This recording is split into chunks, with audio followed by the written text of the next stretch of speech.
guys, for today's video, nagpapaserox ako ngayon ng mga requirements kasi try ko magpasa ng requirements sa DSWD Pantawid Program kasi may chance daw na makapasok ako sa Pantawid Program dahil isa akong single mom.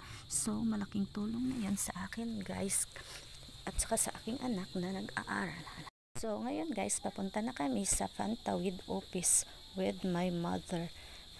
I hope guys makapasok ako kasi malaking tulong na yun sa akin at sa aking anak kasi magbibigay sila ng kunting pinansyal para sa batang nag-aaral at pangangailangan ng bata sa paaralan. So, ngayon guys, tapos ko na maipasa ang aking mga requirements. So, babalik pa ako sa DSWD guys for interview. So, good luck to me guys. I hope makapasok ako.